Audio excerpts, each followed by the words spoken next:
Hello guys, this is another breakdown video of the Kiwi dollar trade that we sent out on the VIP channel and the projection that we sent out on the free channel as well. And this video is to explain everything we looked at before placing this trade and how we got this sniper entry.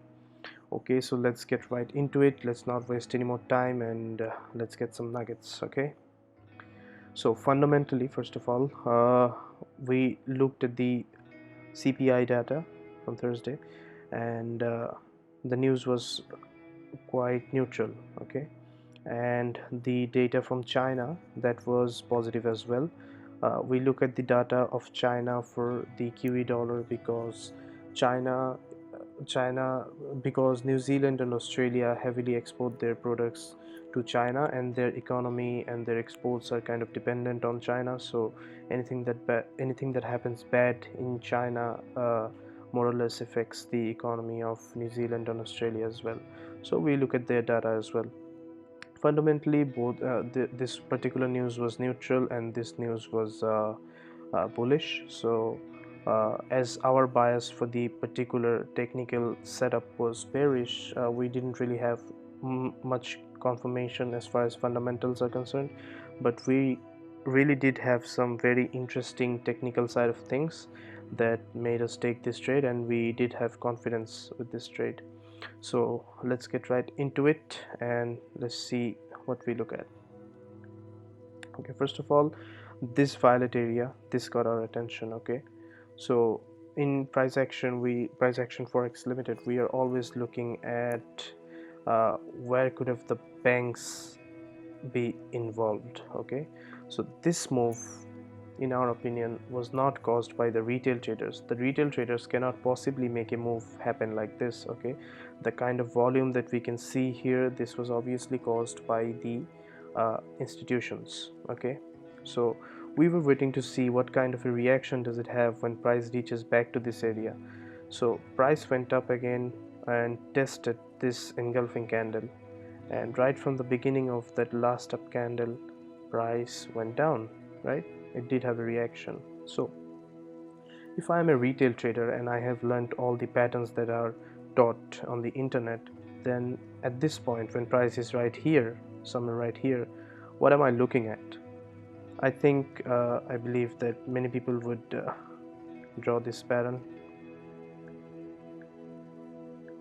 Okay, the head and shoulders pattern, and many people would be selling from here, and they would have a confirmation of this.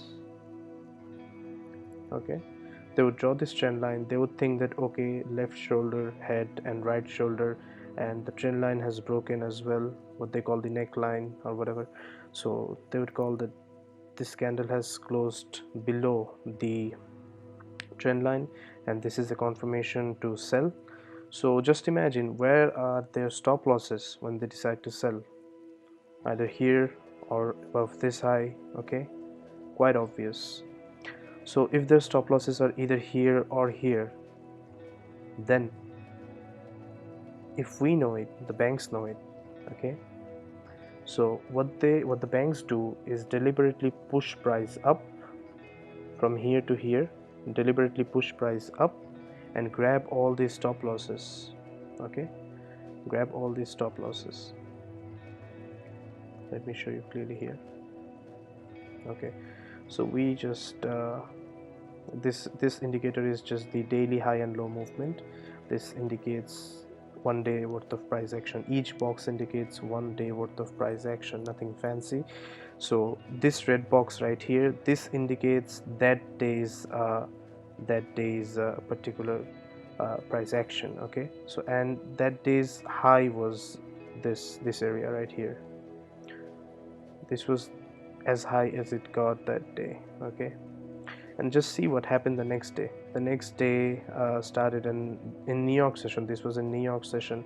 Price went up and grabbed liquidity from this area, from this area. Okay, all the stop losses right here were grabbed, and then price moved down. Okay, violently. So this is another area where we were pretty sure that the banks were involved, and now what we are waiting for is a retest of this area. But we have to make sure that market structure is there in order for us to go for a sell. Okay, so let's do some market structure analysis now. Let us go to the 4-hour time frame. Let me hide this indicator.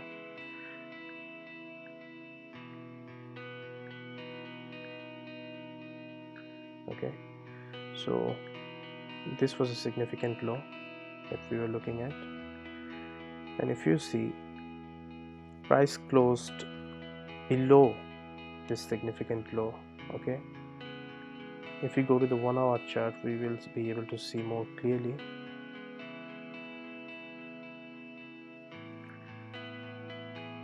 Beg your pardon for the computer lag, I don't know why. Okay, whatever. So price closed beneath this low. Prior to that, price was creating high lows and higher highs, higher highs, high lows, higher highs, high lows. Okay, then it created a lower low, lower high right here, and then a lower low right here. So we have the two confirmations that we need to classify this as a market structure break.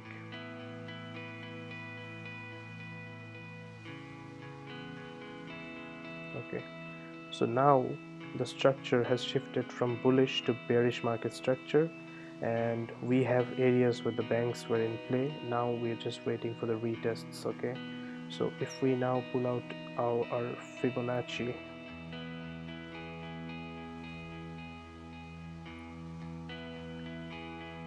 okay, so this is the premium level 71.79.88.6. so see where price reverses from, right from the 88.6. okay, so this is exactly how we are able to get our sniper entries. And now what we are looking for is a lower low from right here. So this was a lower low, and we are looking for another lower low, as this is a lower high. Okay, lower high, lower low, lower high, and then another lower low. That is what we are looking for. Okay, so price has how far has price reached?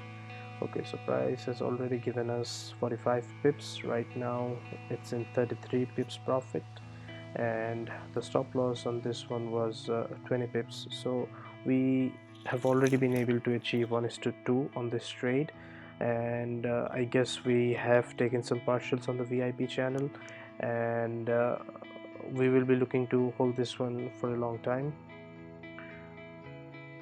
If not, there is some other confirmation to do otherwise. Okay, so how long are we looking to hold it? We have a definite target as well. Okay, so if you go to the left, Y left, we're gonna see that this was another area, this violet area, this was another area where people would think that this is a support. Okay, people would buy from here, from here, from here, and think that this is a support and put all their stop losses right in this area. Okay, so what happened next? Price went down, grabbed all these stop losses, and then went up. Okay, and then went up. So there are institutions in play right here as well, and price never retested this area. So this is my personal opinion. I think that price can make an attempt to reach this area and then do whatever it wants to do next, but I think this is an area that price needs to test. So my targets are pretty long for this one, and if full target achieves, it will give us a 1:6.7 trade. Okay, so these are really high risk to reward ratio trades. So if you are taking 2% risk on this trade, you are automatically getting anywhere from 12 to 14% gain on your account from just one particular trade, risking only 20 pips. So this is really good, and these are the kind of trades that you should look for. Okay, so key points to note here are, people were drawing their trend lines right here and saw this close as a confirmation. Okay, and people were drawing their head and shoulders.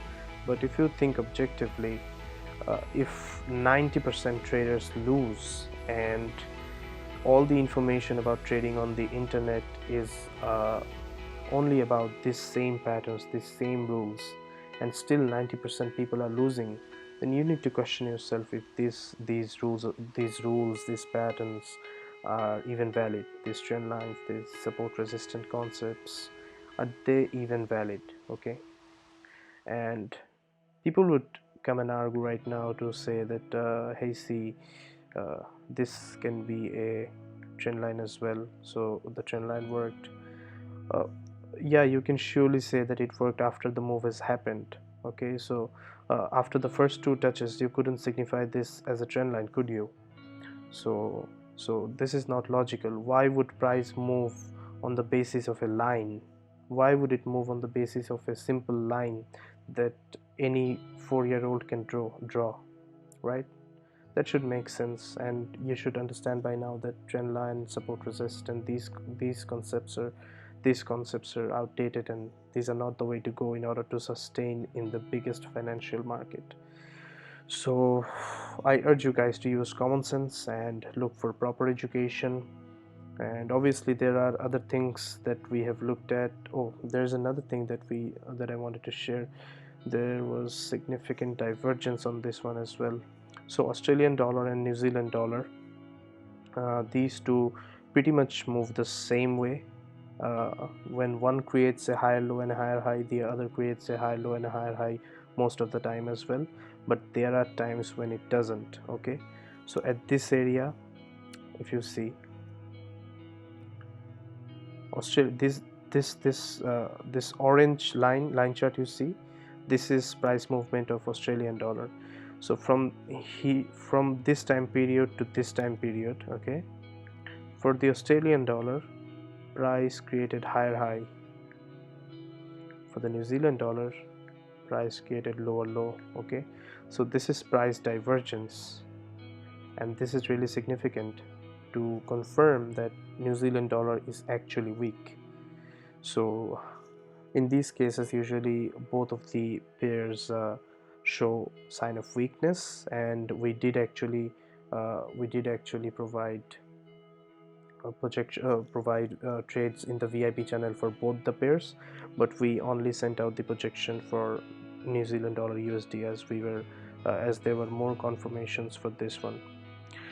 However, hope you guys learned a lot of new things from this video, and do let us know how you feel about these videos, and if you are able to learn anything new, and do let us know your feedback, your thoughts, what you want from us, and anything and everything. Okay, so signing off today, and do make sure to stay home and stay safe, guys. So have a great day ahead, and goodbye.